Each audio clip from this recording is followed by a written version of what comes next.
It's past the hour of 9. You are still tuned in to Beyond the Grey with myself, Baby Obutlesiwu, also known as Ipura the Jan, but you can call me OB.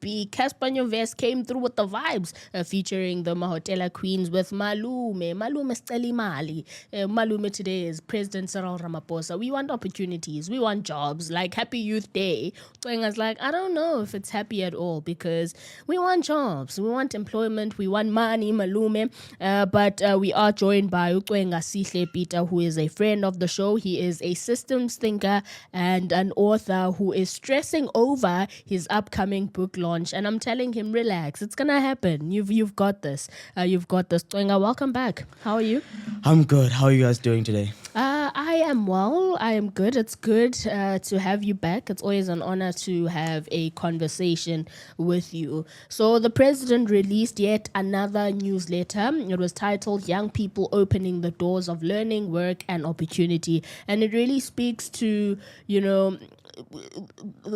honoring the legacy of 1976, but also calling us to reflect on today where we find ourselves right now, where young people are faced with high unemployment rates. They are out of jobs, they are out of education, and they are out of training. And so what kind of legacy do we celebrate today when those are the struggles that are facing young people? And before we unpack the president's letter, I'm interested in asking you what you feel is the legacy of 1976. What does it mean to you personally? And how do you see those young people from 1976 being an inspiration to our generation? Or do you feel like I were to, it was June 16 in 1976, we're in 2026. Let's just leave it at that. For me, it's quite simple. In 1976, they did something that most people couldn't do. We have recently seen something close to it with Nepal, where the youth, fought for what they wanted and what they longed for. And I think for me, that is forever going to be something big for us, because our elders have shown us that if you want something so much, then you have to fight for it. And I think it is something we as the youth of today have to always look back to and always find ways and means to learn from it. Find means to also work with one another, because that's what they did back in 1976. They learned to work with one another. They put their differences aside, their colors, their political agendas, ideologies, all that, and they were able to work together for one specific goal. And I think today is a day where we have to look back into that and be able to reflect on ourselves today and be able to find out and find means to put our differences aside and be able to work as one. So for me, it's forever going to be a big day. It's a big day. We should be happy of what they've done, but the fight is not over. I like that. The president says the youth of 1976 opened the doors of freedom, and now our job is to make sure that those jobs lead to opportunities. How well do you think we are doing at this, opening doors of freedom and making sure that young people have opportunities? Well, you see, when I was reading the letter of the president, this is one of the best letters I've seen by far, right? He's not off this time. He is on point. The state has been trying, it has been trying with multiple ways to try and create jobs for us, to create opportunities. Remember, when he's talking about doors opening, back in 1976, it was hard for us to go to universities. It was hard for us to get degrees of our choice. It was hard for us to even get opportunities to work wherever we felt like working. So today we have those opportunities to be whatever you want to be. However, we can say, but because of the reality we live in today economically, as much as you may have the qualification and you have access to that specific door, it may sometimes not lead to that specific output, which is that specific job you wanted or you longed for, or whatever the case may be. Now, does it mean that the president is wrong? No, it doesn't. Because if you look into the numbers and the stats, the state has been trying, and as we established last week, right, that South Africa is now number one in Africa in terms of GDP. That has to show that we have grown in the previous years, and whatever the president is saying, that the state is really trying. Now, I think when it comes to them trying, there are other doors that we should try and explore as the youth today. Sure. We have had this fixated mindset on go to school, get a degree, get a job, and that's just it. And I think with the youth of 1976, they were able to fight for education.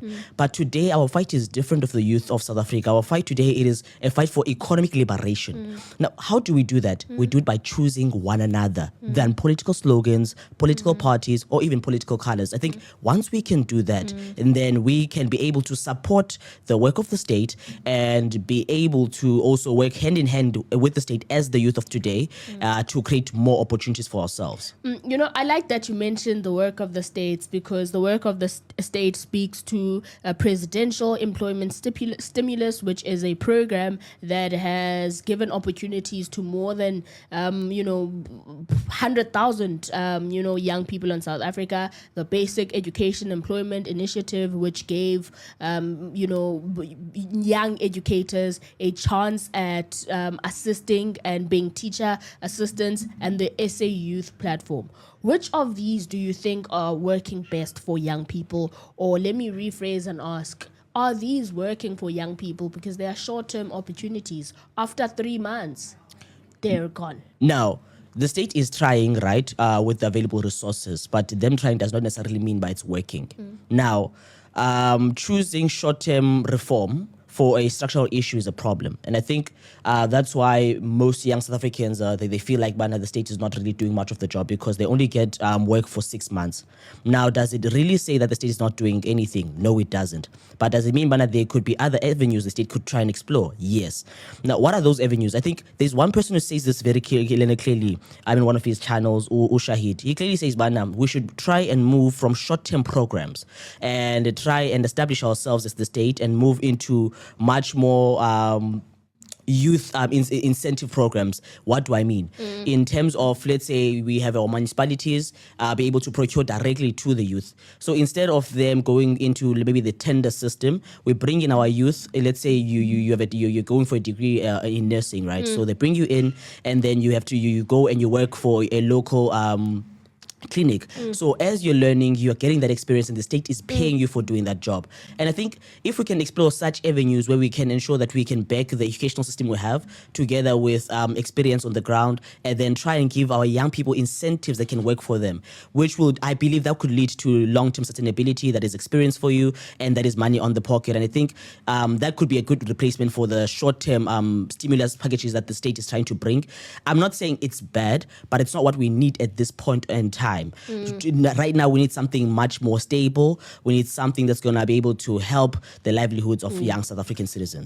And what I like about you is that you don't speak to needs and what should be done without having an idea and a solution for it. I do want to ask you what you think is the thing that young South Africans need right now, and what sustainability looks like, especially from a program's perspective, especially from an employment perspective, because a lot of young people are seeking employment and they don't know where to go to. I mean, the president spoke about how some of the incentives that young people get from this is that they have been able to go on to create businesses for themselves. Some have started companies and now are tenderpreneurs, which is something to appreciate. But before we do that, I do want to read some of the comments that we have on our Facebook page, and also invite our listeners to comment as well. If you would like to ask a clarity-seeking question or be a part of the conversation, feel free to do so. It is a safe space, and we are inviting you to interact with us. Please, Apelele Toba is saying, hello there, OB. Thank you. We trust you to give us great conversations for today. Thank you, guys. Snetemba Blau is saying, happy Youth Day back to you, The Voice Lounge. Lungiswa Sikobelwana Uti, great conversation. Thank you, guys, for this. Snetemba Blau is saying, this day will never not mean anything. Our people died for freedom. To have you sit in these big platforms and have these conversations. Ramaphosa did good with these initiatives. We have to be positive sometimes. So I think he agrees with you a bit. He's like, yes. The president is on the money. Yeah, he is. Now, back to your question before we went to the comments, right? To fix the problem we have, it is to choose one another. Now, our problem is that we would choose to stay at home than do nothing. So if you cannot find a job, then let's make the jobs. There's so much the state can do, but the state cannot really do everything. Remember, we must understand fundamentally what South Africa is. South Africa is a mixed economy, right? Sure. So it's a mixture of a socialist state and a mixture of a mixed economy. So there's much the state can do to try and stabilize and bring equality. So we have to now intervene with market mechanisms and try to create supply because the demand is already there. Now, how do we do that? We work with one another as the youth. Now, there are different South Africans who acquire different qualifications. There are people at home, right, as we speak, who have a marketing degree, people at home with an accountancy degree, with a law degree, and many other degrees. So what if, as the youth of South Africa, we can choose one another, build businesses together, and be like, for the next 5 years, I'm willing to sacrifice my time. Maybe I'm getting a qualification now, or maybe I have a qualification, I haven't done much with it. So let's start a business together. I'll focus on the marketing side, you focus on the legal side to ensure everything, the business is 100% on the legal side. You focus on the accountancy side, make sure our books are okay, we're paying our taxes and everything. You focus on the tech side as a tech developer, build this software for us. Okay, you focus on sales side. So if we as the youth of South Africa can choose to work with one another, I believe we have a high chance of building sustainable businesses. So yes, it can be argued that not everyone is going to get these funding from the state, right? That is argued, yes. But sometimes to move from 0 to 1, you don't really need the state to intervene. We can actually move from 0 to 1 as the youth ourselves, market our businesses, build the products, and be able to move forward. But how do we do that? Because we could have done that. The state exists for exactly that reason, to create an environment that is conducive for young people to be able to take charge of their own lives. Every young person surely wants to create, a sustainable future for themselves, and they want to be able to have that. But how do they do that when the government hasn't necessarily facilitated the right environment for them to do so? We have spent over billions in our call past December, billions of rands. So if ever we can say as the youth that we choose one another, we stop wasting money on the wrong thing and we start wasting money on the right thing. That's where we start. Now, like I said before, there's much the state can do. We cannot expect the state to be our savior. Sometimes we have to take accountability as the youth and be, let's build our systems also. Let's help the state build what they have envisioned for us.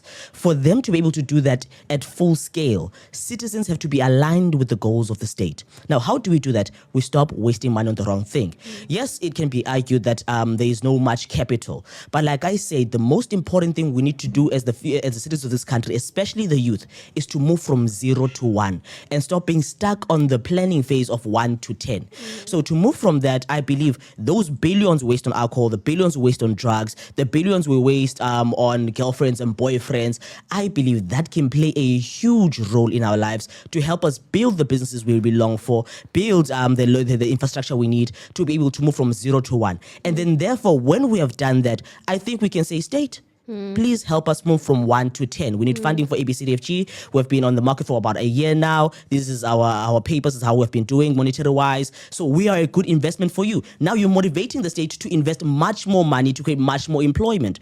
Like one business, for an example, can create employment for about 10,000 South Africans. And I can tell you right now, with the businesses that we have already, approximately about over 100,000 businesses, they're not failing because they are bad, but because they have lack of resources, which I think the youth can close that gap. I mean, I like that you mentioned young people, are spending their monies where it doesn't matter. They're spending their monies on alcohol and other things that are not important. Young boys are spending it on girls and girls vice versa, But wouldn't you say that is the exact reason we are calling for skills development programs? Because if we're saying young people must come together and instead of putting their money to alcohol, they must, put it towards a business idea. They must put it towards a business that they can work together on, right? But if those young people don't have any business background, they have no training in business, they have no training in running a sustainable business, how will they succeed when businesses fail every 3 years? So businesses usually wait for 3 years and then they fail after. So can young people be able to do it when they don't have these opportunities that would still help and enable them to build sustainable businesses? I think when it comes to the state, they have things like NYDA, your CEDA, and so on, which they are trying. But the problem is they are not able to accommodate everyone in the country. Now, if we're going to move at full scale with something like this, and then the state has to try and explore a different avenue than focusing on physical classes where they can teach young South Africans about business, about accounting, and all that, they can move to digital. Now, everyone has access to digital resources. We're always on TikTok, we're commenting, we're watching people make skits and all that. So we can be able to utilize our data for the right thing. So I think if the state can try and prioritize that, maybe push YouTube videos from someone who's well recognized, respected, and who knows what he's talking about, like people like Vusu Tembawai, for an example, who can. What did you just say? Okay, fair. Yeah, like Vusu Tembawai, for an example, right? So have someone like him being called in, create about 100 videos for the youth, how to start a business from 0 to 100. Focus on different, you bring in your accountants, bring into your lawyers, and they teach exactly to the youth about how do you draft your contracts, how do you do your sales, how do you do all these things. Have the state create some sort of system like that for the youth and put all that information on maybe like your YouTube or your TikTok and so on. And I think that could be the first step on educating ourselves as a youth to learn the necessary information to be able to move forward. I like that. And just before we let you go, right, as we reflect on 1976 and the legacy of that particular youth, what should be the youth agenda, a collective youth agenda moving forward? Because it's not enough that we celebrate the heroes, but it's also important that we forge our own path forward. What should be the struggle that young people choose to champion, right? We have a lot of struggles: unemployment, access to opportunities, mental illnesses. There's just a lot that's happening. So what should be the collective voice of young people moving forward, in your own opinion? We should chase economic security as the youth, right? I'm not saying misalign yourself with politics. I'm not saying do not do all these things. I think for quite some time we've been selective activists as the youth of South Africa. I think right now we have to stop selectively choosing what we're gonna be actively engaged in, and be able to put ourselves first, be selfish for once, and choose ourselves as the youth. And I would say let's focus on building businesses together. It's better to fail trying than failing doing nothing. For me, focus on supporting one another. We have a lot of bad energy in South Africa. We sahlebana and we do all those funny things. Sahlebana, we demotivate ourselves, each other. We say, but we want youth businesses, but the moment someone fails, we're the first to judge one another. That's a problem. When we fail, no, it's fine. Try again. Maybe you missed this. Let's do this. Let's try it this way. Let's support one another. Let's be there for one another. Let's not be all about talking, and let's put some action into it. Choose one another, put one another first. Even if when it comes to choosing a specific party, we choose a party that's going to prioritize us as the youth, prioritize the youth of this economy, which we are going to create a good environment for employment for us and be able to move forward. I think if we can do that as a youth, have one collective voice, choose to be there for one another, support one another, not judge one another, but give each other reasons to go back and fight every single day, I believe we can do good. Yeah, I know you mentioned party, and I couldn't help but ask, right? Couldn't help but wonder, without mentioning the political party itself, but do you think young people have a party they can call home, or a party that would represent their best interests? And if they look for one, what should they be on the lookout for? Because we have the registration weekend coming up soon, and these are conversations that young people should be having. Do you think there is a party that has the best interests of young people? And if not, what should young people look for in a party that would help carry their cries forward and help them achieve the dreams and the aspirations of young people in this country? From my analysis, by far, there is no party that I see that is 100% for the youth, right? However, there are political parties where you can see, but there are some elements where they're trying to involve the youth in whatever they're trying to do.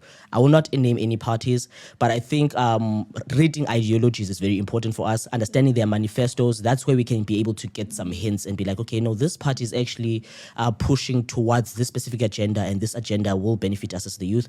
I think if we look into things like that, policy documents, your manifesto, manifestos, and your constitutions of those political parties. That is where we can be able to make better informed decisions on who to vote for. But it's a very important season. Let's go vote, guys, and vote right this time. Absolutely. Let's go vote, guys, and vote right this time. Wenga, thank you so much for joining us. It's Thank you so always much. a pleasure. You were on the money today. You came in prepared. I like that. Well, that's how you are every Tuesday. Thank you so much. Thank you. Bye, guys. It's exactly 10 o'clock, which means it's time for the news. When we come back, we get into the conversation of the second hour. It is a dialogue between two young leaders who, will be having a dialogue on the legacy of the youth of 1976. We will be joined by the provincial spokesperson of the South African Youth Council and, of course, a member of the EFF youth chapter to have that conversation on what we should be looking forward to as young South Africans and what kind of ideals and ideas we should be organizing ourselves around to make sure that we don't betray the legacy of that youth. I see a lot of comments coming in. We will read them when we come back. Good morning. Good morning.